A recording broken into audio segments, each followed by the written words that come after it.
कबीरदास जी महाराज दाग रहित होकर श्री रघुनाथ जी की गोद में पहुंचे, अविनाशी की गोद में पहुंच गए। जो पवित्र हो चुके हैं उनमें कभी अपवित्रता ना आवे, ऐसी गारंटी राम नाम लेता है। पावनम पावना नाम। और कैसा है? पाथेयम यन्मुमुक्षो सपदि पर पद प्राप्त प्रस्थितस्य।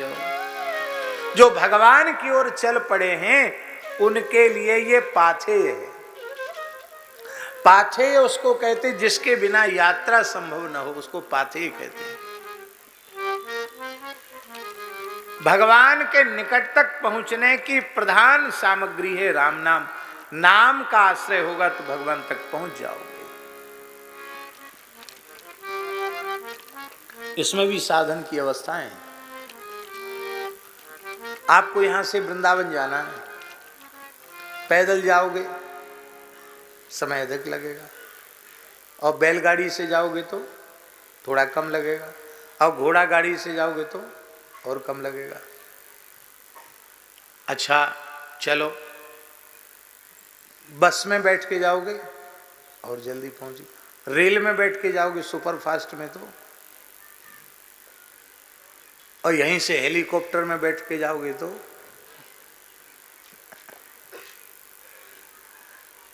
आपका भजन जितना तेज होगा, आपका साधन जितना तीव्र होगा, उतनी जल्दी आप भगवान के निकट पहुंचेंगे। इसलिए पाथेयम यन्मुमुक्षो सपदि परपद प्राप्त प्रस्थितस्य। और ये क्या है? अच्छा एक बात बताओ, आप सब विश्राम चाहते हो कि नहीं? कोई नहीं चाहता, यहां तो कोई विश्राम चाहता ही नहीं। नहीं चाहते हो तो 24 घंटे इनको जगा के देखो, कुछ मत करने दो, भोजन कराओ इनको खूब, सोने मत दो इनको। 24 घंटे में पगला जाएंगे। भैया रहने दो भैया, हमें ना खाने कुछ न पीनो, हमें न एक सोमन दो। विश्राम सबको चाहिए, पर भैया पूरे ब्रह्मांड में कहीं विश्राम नहीं है। विश्राम कहाँ? विश्राम स्थानमेकम, एकम विश्राम स्थानम। एकमात्र विश्राम स्थान है श्री राम नाम, भगवान नाम, हरि नाम। पायो परम विश्राम, राम समान प्रभु नाही कहूं। विश्राम यही मिले। विश्राम स्थान में कम। किसका विश्राम स्थान है? एकम। एकम माने दूसरा है ही नहीं। विश्राम चाहिए तो यहीं जाना पड़ेगा, आना पड़ेगा। बोले हमारे तुम्हारे की बात छोड़ दो, कविवर बचसाम। व्यास वाल्मीकि प्रभृति ऋषियों को भी परम विश्राम राम नाम में मिला। सकल कर्म करी थके गोसाई, सकल कर्म करी थके गोसाई, सुखी न भयउ अवई कीना, सुखी न भयउ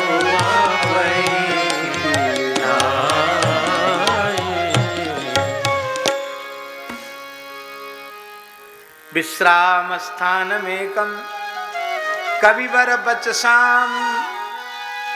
अब सुन लीजिए, जीवनम सज्जनानाम, हृदय हरस कपि सज्जन चीन्हा। सज्जन की परिभाषा, सज्जनों का जीवन है राम नाम। आप सज्जन तभी माने जाएंगे जब आप राम राम करते। राम राम नहीं करते, राम नाम आपका प्राण धन जीवन धन नहीं बना, तो आप दुर्जन ही हैं। आप सज्जन की पंक्ति में बैठने के योग्य नहीं हैं। विभीषण जी के चरित्र में यही दिखाई पड़ता है।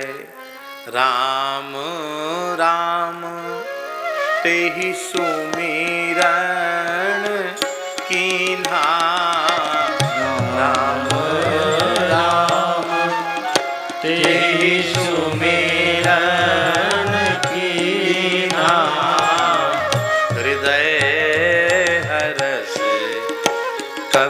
सज्जन चीना, हृदय हरसि कपि सज्जन चीना।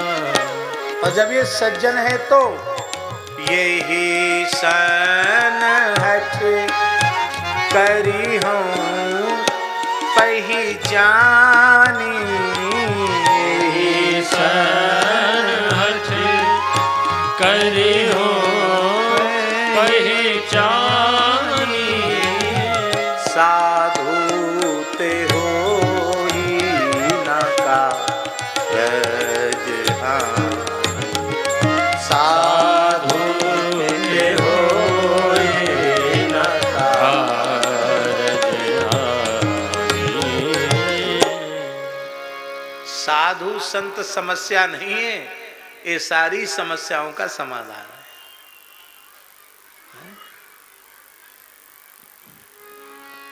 सब समस्याओं का समाधान है।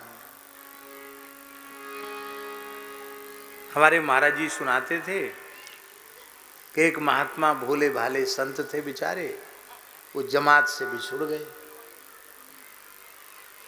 अब बेचारे सीधे साधे महात्मा अपना कमंडल झोली लिए, कमरिया कांधे पर लटकाए और डोल रहे थे। बोले अब रात में कहाँ जाएं, जमात तो पता नहीं कहाँ चली गई, पीछे रह गए। तब तक वहां से कुछ चोर निकले, 4-6-8 चोर निकले वहां से। वो भी कंबल अम्बल ओढ़ के, ठंडी का समय होगा, वो भी कंबल अम्बल ओढ़ के सब जा रहे थे चोर। तो महात्मा की दृष्टि, महात्मा ने सोचा कि शायद ये भी संत ही होंगे, चलो कोई बात नहीं, एक जमात छूट गई दूसरी मिल गई। तो पीछे पीछे वो लग गए, उनके पीछे पीछे एक गांव में पहुंचे। ऐसे ही होगा बांकी जैसा गांव। उस बांकी में, उस बड़े गांव में जो वहाँ के मुखिया का घर था, जमींदार का, उसके घर के वहाँ जाकर वो चोर सब खड़े हो गए और उन्होंने सेंध लगाई, मिट्टी में सेंध मार करके, छेद बना करके, सेंध लगा करके, और वो उस घर के भीतर चले गए। वो संत इतने भोले थे कि वो ये नहीं समझ पाए कि ये संत, ये चोर हैं।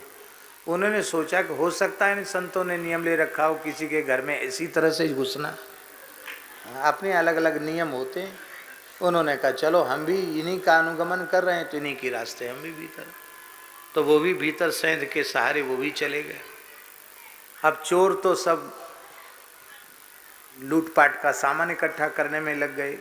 महात्मा बड़े दुखी थे कि दिन में आज कहीं भिक्षा भी नहीं हुई, प्रसाद भी नहीं पाया, और भूखे प्यासे अब रात है गई, वो जमात तो बिछुड़ गई, यहाँ खाने पीने का डोल नहीं दिख रहा।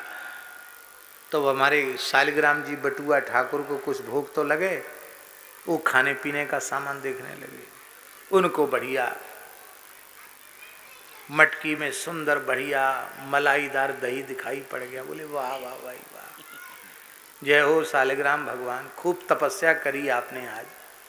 न बाल भोग, न मंगला भोग, न राज भोग, न ब्यारू, पर आधी रात कोई सही भाग्य जग गया आपका, और सेवक का भी भाग्य जग गया। हमारे जैसे पूज्य श्री मदन बाबा तस्मई दही आदि के विशेष प्रेमी, अब तो खैर उतनी सामर्थ्य नहीं है इनकी, अब उतने प्रेमी नहीं है, नहीं तो ऐसे ही वो महात्मा दही के प्रेमी थे। दही के प्रेमी होना भी चाहिए। हाँ, दूध तो सुवरिया के बच्चे को भी मिल जाता, गधैया के बच्चे को भी मिल जाता, कुतिया के पिल्ला को मिल जाता, दही तो आदमी को ही खाने को मिलता है। इसलिए मरते मर जाओ, दही खाना मत छोड़ो। दही जैसी अमृत वस्तु धरती पर ही सुलभ है। महात्मा दही के प्रेमी थे। बोले वाह भाई वाह, आज तो मन माफिक चीज मिल गई, पर ठंड का समय है, रात को दही खाना, थोड़ा गुड़ हो जाता तो। गुड़ की परिया और मिल गई उनको, बढ़िया गुड़, देसी गुड़। उन्होंने कहा वाह वाह, बहुत बढ़िया भोग लगा। संपुट खोला, उसी में बटुआ में से तुलसी दल दही में पधराया, शालिग्राम जी को भोग लगाया, गुड़ में तुलसी दल पधराया। अब उन महात्मा का नियम था, भोग लगाने के बाद वो शंख जरूर बजाते थे। अब चोर तो लग रहे थे अपने काम में, महात्मा अपने काम में लग रहे थे। उन्होंने भोग लगा के जैसी अपने झोली से निकाल के शंख बजाया, सोई घर के सब जग गए। चोरों ने सामान बांध के रखा था, वो तो सब जो है भाग गए वहां से। चोर सामान छोड़ के चले गए, अपने गांठ का पिछोरा भी वहीं छोड़ गए। छोड़ के चोर तो भगे वहां से। घर वाले जगे, हल्ला गुल्ला मचाया, देखा बाबा जी बैठे हैं, वो तो भोग लगा रहे, शंख बजा रहे प्रेम से। तो कहा महाराज कैसे यहाँ आए, साधु का वेश? बोले और भी संत भगवान आए थे, वो तो पता नहीं कहाँ चले गए, शंख बजते ही भाग गए, मैं हूँ यहाँ। लोगों ने कहा भोले भाले संत हैं। अच्छा हुआ चोरों की जमात में भी एक संत आ गए तो घर की चोरी नहीं हुई। साधु ते होए ना, वो महाराज खूब झिक के दही पियो, खूब गुड़ खाओ, और 10वां दिन यहाँ रहना हो तो आराम से रह सकते हो, कोई बात नहीं। बोलो भक्त वत्सल भगवान की जय हो। साधु से काम की हानि नहीं होती। पूरे विभीषण चरित्र में राम नाम का महात्म्य है, संपूर्ण विभीषण चरित्र में। बीजम धर्मद्रुमस्य प्रभवतु भवताम भूतये राम नाम। धर्म रूपी वृक्ष का बीज राम नाम है, और ऐसा राम नाम आप सबके लिए कल्याणकारी सिद्ध हो। विभीषण जी का चरित्र श्री नाभाजी ने हरि वल्लभों का जहां स्मरण किया है उसमें उनका नाम लिया है। हरि वल्लभ सब प्रार्थों जिन चरण रेणुआ साधरी।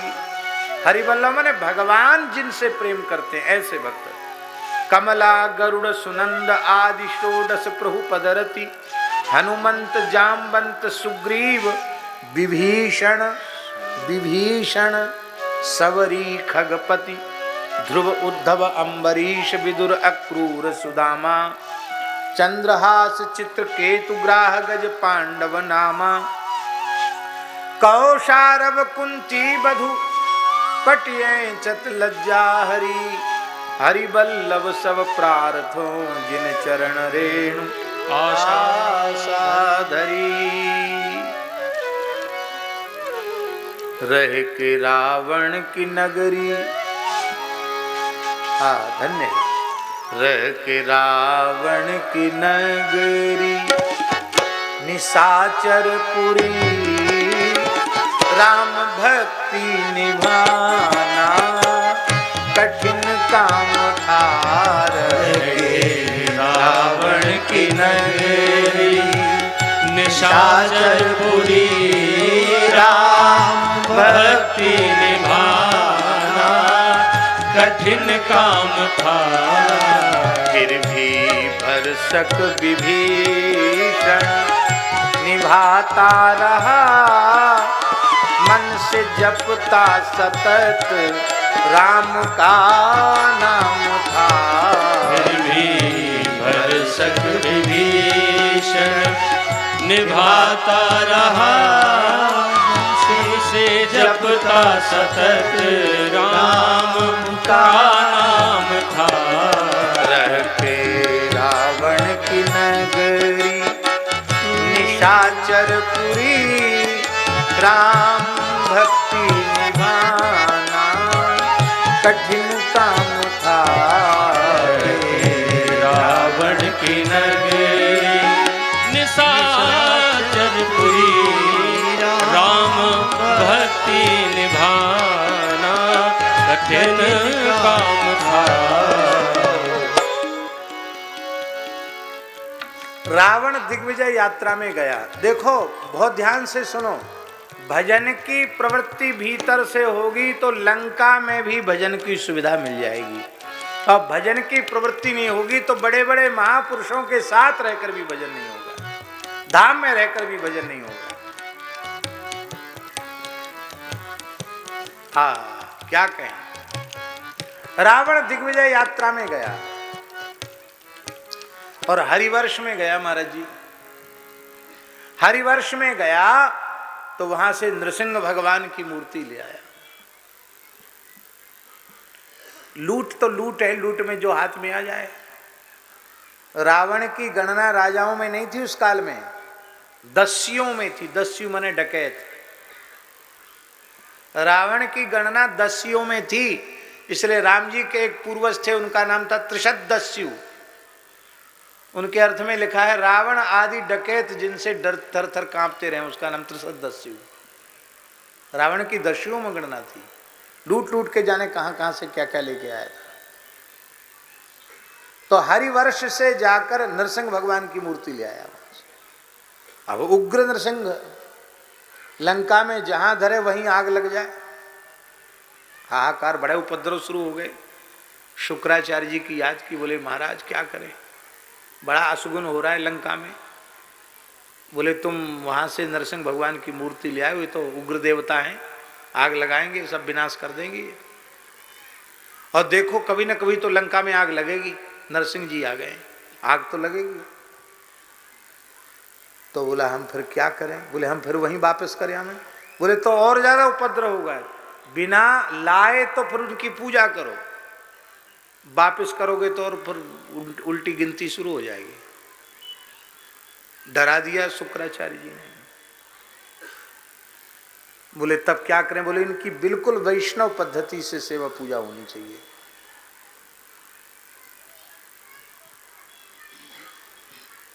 नरसिंह भगवान का सहस्रार्चन तुलसी दल से करके उनको शरबत का भोग लगाना चाहिए, थोड़ी ठंडक आ जाए।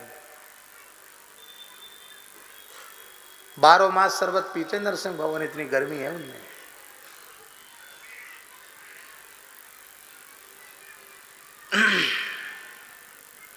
हमारे पुराने, हमारे पूर्वज संत सब नरसिंह उपासक थे। नरसिंह भगवान की साधना उपासना हम लोगों की वैष्णव परंपरा में बहुत प्राचीन परंपरा से रही है। हमारे खाकचौक परंपरा के मूल पुरुष पहाड़ी बाबा महाराज, जिनको 210 वर्ष जीवित समाधि ग्रहण किए हुए हो गया, वे अपनी जटाओं में नरसिंह भगवान को ही रखते थे। शालिग्राम जी, नरसिंह शालिग्राम जी को जटाओं में रखते थे। नरसिंह भगवान, और नरसिंह भगवान की पूजा करो। अब वो कौन करे लंका में पूजा, क्योंकि सब तो ना आहारी थे ना फलाहारी थे। बोलो फलाहारी जी। कहूँ मनुष्य महिष मानुष धेनु खर अज खल निशाचर भक्ष, ये तो उनका आहार था, फलाहारी थोड़ी थे वो कैसे भगवान की सेवा करें?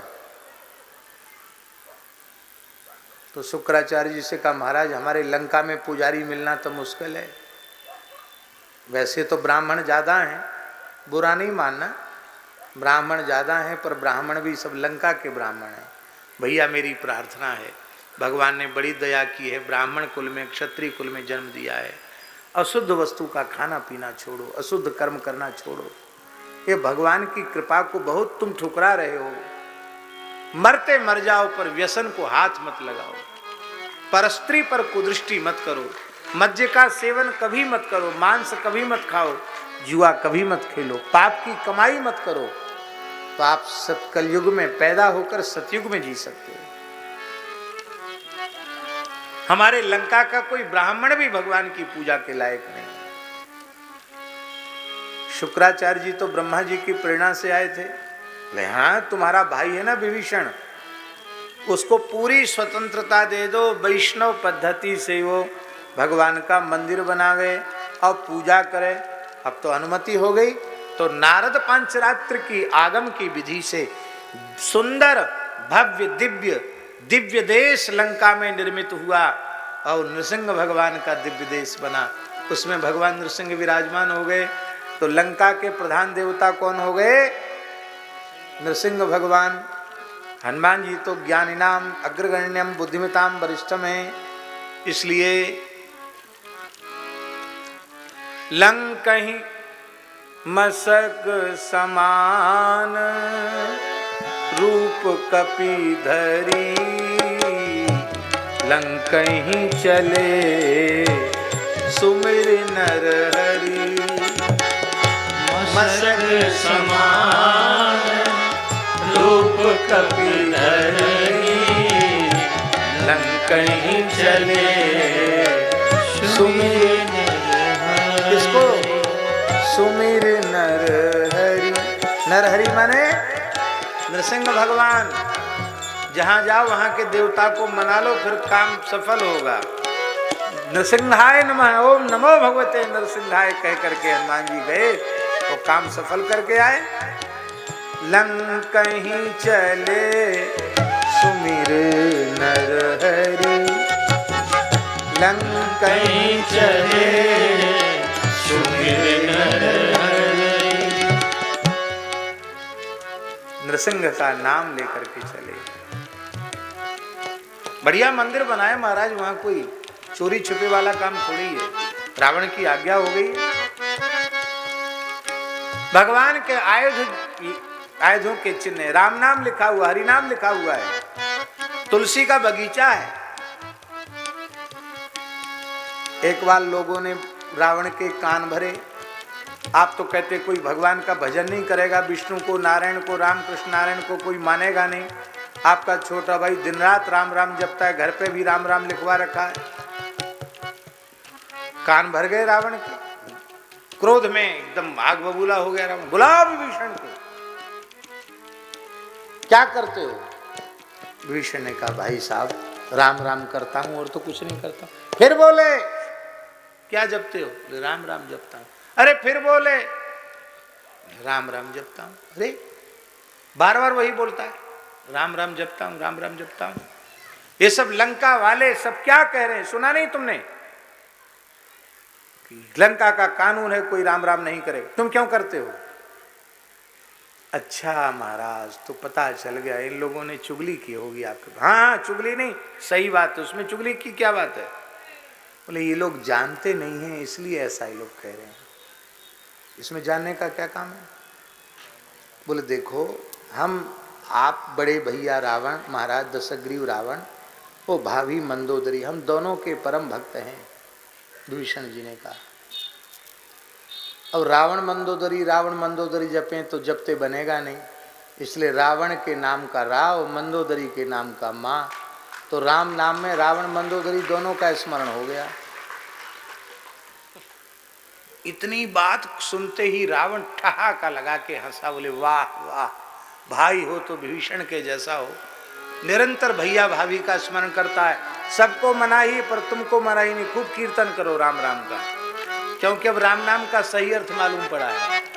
बोलो भक्तवत्सल भगवान जय हो। आप लोग कहेंगे क्या विभीषण इसी भाव से जपते थे रावण मंदोदरी? नहीं नहीं, हमारे महाराज जी कहते थे ये है महात्माओं की जुक्ति। अब उसको कहते कि भगवान राम को जपते हैं तो भगो यहाँ से, तो सब भजन साधन छूटता, इसलिए जुक्ति से मुक्ति होती है। तो ऐसी बात बना दी विभीषण ने कि रावण खुश हो गया। बोले अब कभी नहीं पूछेंगे तुमसे, जाओ खूब राम राम जपो। भजन की सुविधा लंका में हो गई, इसलिए भजन अपना स्वभाव बना लो। थी बनावट भवन की भी मंदिर सरिस, थी बनावट भवन की मंदिर सरिस, नवल तुलसी के बिरवा अनेकों लगे, नवल तुलसी के बिरवा अनेकों लगे। शंख सरसिज गदा चक्र धनुर्बाण आदि, शंख सरसिज गदा चक्र धनुर्बाण आदि, राम आयुध से अंकित धवल धाम था, राम आयुध से अंकित धवल धाम था। राम आयुध अंकित ग्रह शोभा वर्णि न जाए, नव तुलसी का वृंद तह देख हरस कपिराय। रह के रावण की नगरी निशाचरपुरी, राम भक्ति निभाना कठिन काम था। रह के रावण की नगरी निशाचरपुरी, राम भक्ति निभाना कठिन काम था। साधु सचमुच विभीषण कर्म मन बचन साधु सचमुच विभीषण, कर्म मन वचन पाया तप करके बर प्रेम प्रभु पद विमल। पाया तप करके वर प्रेम प्रभु पद विमल।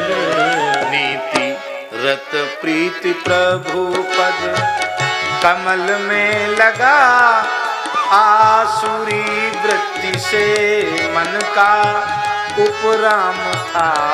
नीति रत प्रीति प्रभु पद कमल में लगा, आसुरी वृत्ति से मन का उपराम था।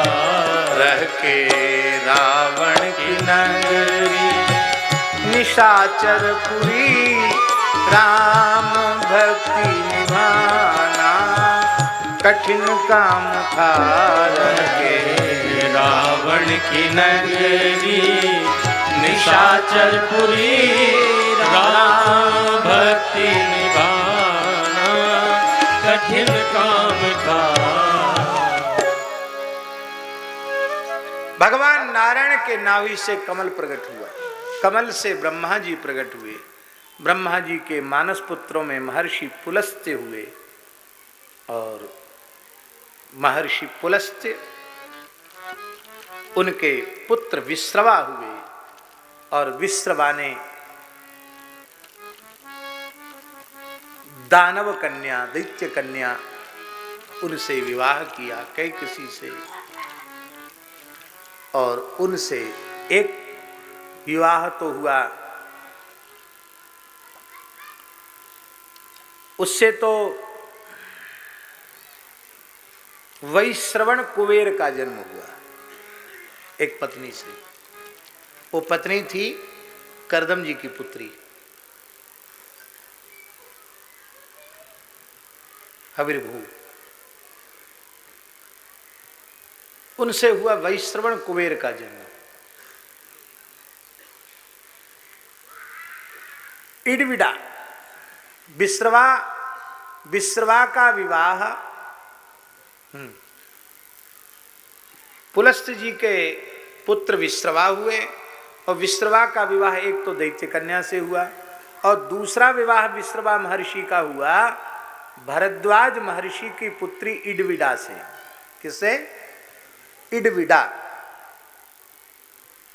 महर्षि भरद्वाज जिनके बारे में लिखा, भरद्वाज मुनि बसहि प्रयागा जिन्हि राम पद अति अनुरागा। उनकी बेटी का नाम था इडविडा, और इडविडा से विवाह हुआ महर्षि विश्रवा का। उससे एक बालक का जन्म हुआ, उनका नाम हुआ कुबेर। क्या नाम हुआ? कुबेर।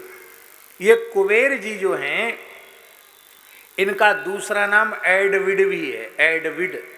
इडविडाया अपत्यम पुमान एडविडा, इडविडा की संतान एडविड कुबेर। लोग कहते तो अंग्रेजी नाम हो गए, एविड, डेविड, वेविड, ऐसे नाम होते ना अंग्रेजों में। सब संस्कृत ही सब भाषाओं की जननी है, सब तरह के नाम अपने शास्त्रों में मिल जाएंगे। कुबेर एडविड हुए। कुबेर के ऐश्वर्य को देख करके दानवों ने अपने मन में विचार किया कि ये विश्रवा बहुत तेजस्वी है, इसके गर्भ से यदि कोई हमारी बेटी के संतान होगी तो फिर से दैत्य सबल हो जाएंगे, दानव सबल हो जाएंगे। तब संध्या काल के समय कैकसी नाम की कन्या उनके सामने उपस्थित हुई। उसको देख करके महर्षि विश्रवा ने कहा, देवी तुम बहुत समय से आश्रम में सेवा कर रही हो और अब दारुण संध्या के काल में किस लिए उपस्थित हुई हो? उसने कहा, भगवान आप समर्थ ऋषि हैं, मेरे मन की जानते हैं, मैं आपके समान तेजस्वी संतान चाहती हूँ। उन्होंने कहा, देवी तुम आसुरी वेला में उपस्थित हुई हो, इसलिए भयंकर 3 असुर तुम्हारे गर्भ से उत्पन्न होंगे। वो कांप गई, बोले महाराज आप जैसे तपोधन ऋषि से भयंकर संतान हो, इसमें तो आपकी बुराई होगी। उत्तम कुल पुलस्त करनाती, शिव बिरंच पूजेव बहुभांति, ऐसे खानदान में ऐसा पैदा हो गया, बुराई तो आपकी भी होगी, हमारी भी होगी, एक आध तो बढ़िया होना चाहिए। बोले चलो देवी कोई बात नहीं, तुम्हारी सेवा से हम प्रसन्न हैं, इसलिए 2 तो ऐसे ही होंगे, पर तीसरा जन्मजात साधु होगा, उसका नाम विभीषण होगा। रावण, कुंभकर्ण और विभीषण ये 3 उत्पन्न हो गए। और पहले तो इन्होंने सब ऋषियों के जैसे ही आचरण किए, बाद में इनकी माता ने ही उनके भीतर आसुरी संस्कार डाल दिए और वो देवताओं को नीचा दिखाने के लिए, कुबेर को नीचा दिखाने के लिए उन्होंने कठोर तपस्या की। रावण ने तपस्या ब्रह्मा जी से की, हम काहू के मरे ही न मारे, कथा आप सबको मालूम है। और कुंभकर्ण भी यही चाहता था, वो तो सोचता था मैं युद्ध ही करता रहूं, 6 महीने जगूं, 1 दिन सोऊं, तब तक लगातार खाऊं और लड़ूं। ब्रह्मा जी बोले भैया इसका मन तो बहुत खराब गड़बड़ है, ये 6 महीना भी जग गया ना तो हमने जितना विस्तार किया है फिर जनसंख्या नियंत्रण की चिंता नहीं करनी पड़ेगी, सब खा जाएगा अकेले। सरस्वती को कहा इसकी बुद्धि थोड़ी इधर उधर करो। सरस्वती जिह्वा पर बैठ गई, बोले पितामह मेरे ऊपर आप प्रसन्न हैं तो मुझे वर दीजिए, मैं 6 महीने सोऊं और 1 दिन जगूं। कहा एवमस्तु। कहा पितामह भूल हो गई। बोले अब तो एवमस्तु हो चुका है, अब भूल होए चाहे कुछ होए, मैं मरूंगा कैसे, सोते सोते मर जाऊंगा। नहीं तुम मरोगे नहीं, जब तुम सो जाओगे और कच्ची नींद में तुमको जगा दिया जाएगा, बिना 6 महीना पूरे हुए बीच में ही जगा दिया जाएगा, तो समझ लेना कि अब चिर निद्रा के लिए हम जगे हैं, फिर कभी सो के उठोगे ही नहीं, मर ही जाओगे। इसलिए जब उसको सो गया था एक बार रावण, 6 महीना बाद जगा था और बाद में फिर खा पी के फिर सो गया। वो तो एक ही काम था, उसको खाया पिया सो गया, कोई काम तो था नहीं। लंका में उसका जगना भी एक महोत्सव से कम नहीं होता था, लक्खी मेला इकट्ठा होता था। देखें भैया दर्शन तो करें महापुरुष के।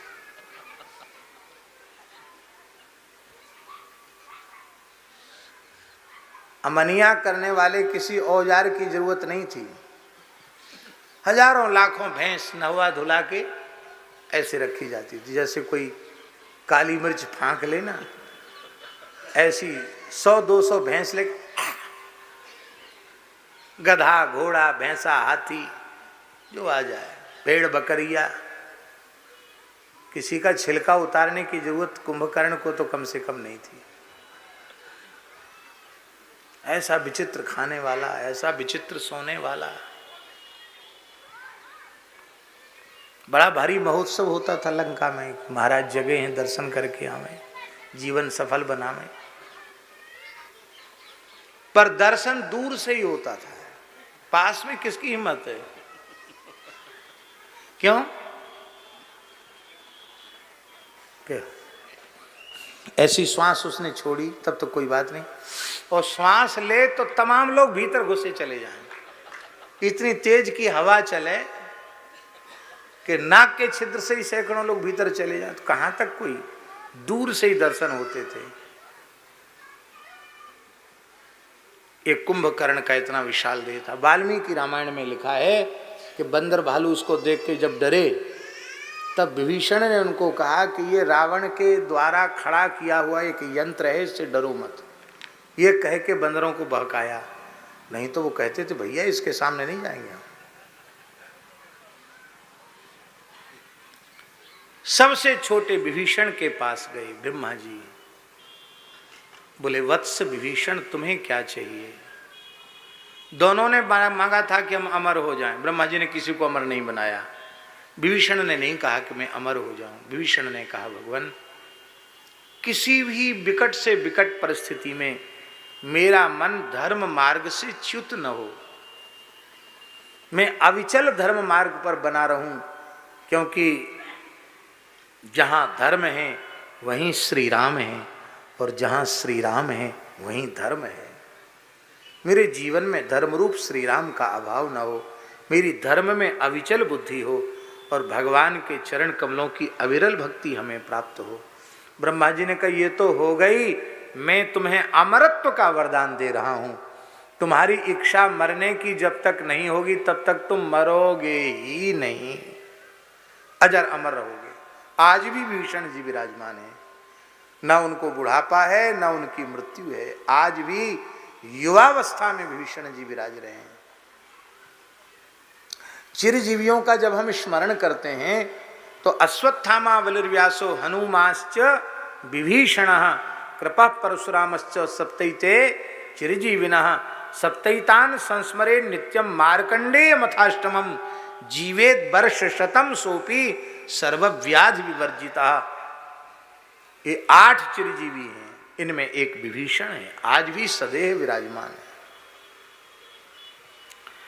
ब्रह्मा जी ने अपनी ओर से अमरत्व का वरदान दिया, इसलिए साधु सचमुच विभीषण करम मन बचन पाया तप करके बर प्रेम प्रभु पद विमल नीति रत प्रीति प्रभु पद कमल में लगा आसुरी वृत्ति से मन का उपराम के रावण की नगरी निशाचरपुरी राम भक्ति दीवाना कठिन काम था। सारी लंका में दर दर भटकते हुए, सारी लंका में दर दर भटकते हुए पहुँचे जब ही विभीषण भवन के निकट, पहुँचे जब ही विभीषण भवन के निकट देख कर भक्त मारुति मगन हो गए, देख कर भक्त मारुति मगन हो गए। तजी निराशा मिला मन को विश्राम था, देख कर भक्त मारुति मगन हो गए। निराशा मिला मन को विश्राम था, रह के रावण की नगरी निशाचरपुरी राम भक्ति निभाना कठिन काम था। पाके हनुमत के हीरे की कली खिल गई, मानो प्रतिनिधि पठाए स्वयं प्रभु मिल गए। पाके हनुमत के ही हनुमत को ही खिल गई, मानो प्रतिनिधि पठाए स्वयं प्रभु मिल गए। दिया मारुति को माँ मैथिली से मिला, नहीं तो कपिबर का सब काम बेकाम था। मारुति को माँ मैथिली से मिला, नहीं तो कपिबर का सब काम बेकाम था। रह के रावण की नगरी निशाचरपुरी राम भक्ति निभाना कठिन काम था। जब पवन पुत्र पकड़े गए बाग में, जब पवन पुत्र पकड़े गए बाग में, राज आज्ञा भई इसको दो प्राण दंड, राज आज्ञा भई इसको दो प्राण दंड।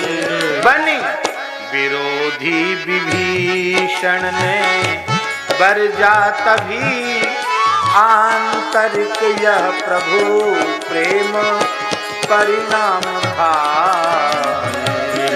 भी विभीषण ने बरजा तभी आंतरिक ये प्रभु प्रेम परिणाम था।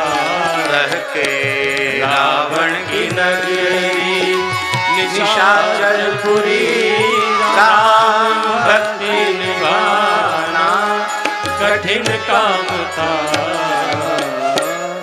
बाटिका गई उजड़ मरा अक्षय कुमार। बाटिका का गई उजड़ मरा अक्षय कुमार। स्वर्ण लंका जली आह उफ तक न की। स्वर्ण लंका जली उफ तक न की। आदि से अंत तक प्रभु का समर्थक रहा। आदि से अंत तक प्रभु का समर्थक रहा। भक्ति हित अपनी नगरी में बदनाम था। भक्ति हित अपनी नगरी में बदनाम था। रह के रावण की नगरी निशाचरपुरी राम भक्ति निभाना कठिन काम था। लोग कहने लगे रावण से, देखो प्राण दंड दे रहे थे तब तो ये हिमायती बन के आ गया विभीषण, और जब लंका में आग लगी इतना उपद्रव हुआ अक्षय कुमार मारा गया तब भी तो उसको कहना चाहिए। कुछ नहीं कहा इसने। ये रहता यहाँ है लेकिन खाता है आपके टुकड़े, लेकिन ये समर्थक उधर का ही है। बस एक दो कड़ी और हैं इस पद की पूर्ण करके फिर शेष चर्चा हम कल करेंगे। अब बह के रावण से कह के हितैषी बचन सह के अपमान और दुष्ट पाद प्रहार। देश द्रोही कहा कर निकाला गया। देश द्रोही का निकाला गया। अब सहारा बचा राम का नाम था। अब सहारा बचा राम का नाम था। रह के रावण की नगरी निशाचरपुरी राम भक्ति निभाना कठिन काम था। राम भक्ति निभाना कठिन काम था। है गनीमत की आया है प्रभु की शरण। विश्व मंगल करण राम रघुवर चरण। अब तो उद्धरण त्राही आरती हरण। अन्यथा सब उस तरह पे विधि बाम था। अब तो उद्धरण त्राही आरती हरण। अन्यथा सब तरह उसमें विधि बाम था। रावण की नगरी निशाचरपुरी राम भक्ति निभाना कठिन काम था। कुल भी उत्तम सदाचार सद्भाव युक्त। कुछ कसर थी जो यह की कुसंगति में था। सो भी तज प्रभु चरण की। केवल इतनी सी कमी थी भीषण की, कुसंग में था। बरभल वास नरक कर ताता दुष्ट संग जन देई विधाता। सो भी तज प्रभु चरण की शरण आ गया। भाग गया प्रभु नारायण को अभिराम था।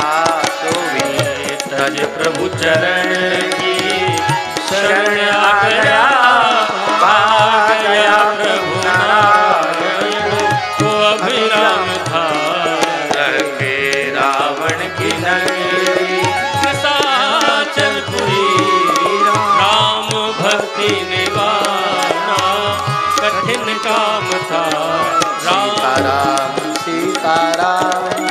सीता राम सीता राम सीता राम सीता राम सीता राम सीता राम सीता सीताराम सीताराम सीताराम सीताराम सीताराम सीताराम सीताराम। इन्हीं शब्दों के साथ आज की कथा का विराम। अभी हमारा मन नहीं भरा विभीषण जी की चर्चा, राम नाम की बात में ज्यादा समय सार्थक हुआ। कल शेष चरित्र विभीषण जी का हम कहेंगे। सत्संग है 5 दिन का, जितना हो जाए जो हो जाए उतना बढ़िया है। और फिर कल आप लोगों से ही पूछेंगे कि अब कलयुग के भक्तों में आप किस भक्त का चरित्र सुनना चाहेंगे, उसी की चर्चा हम करेंगे। आप लोगों ने विभीषण की बात कही तो विभीषण की चर्चा हुई, अभी और विभीषण जी की चर्चा होगी कल। और कल पूरी हो जाएगी तो कल आपसे ही पूछ लेंगे आरंभ में आप क्या सुनना चाहेंगे, तो दूसरी चर्चा भी कल ही शुरू कर देंगे, या परसों 2 दिन है। जय जय श्री सीताराम। सभी पूज्य संतों के महापुरुषों के चरणों में हम यथा योग्य प्रणाम निवेदित करते हुए अपनी वाणी को विराम करते हैं। आरती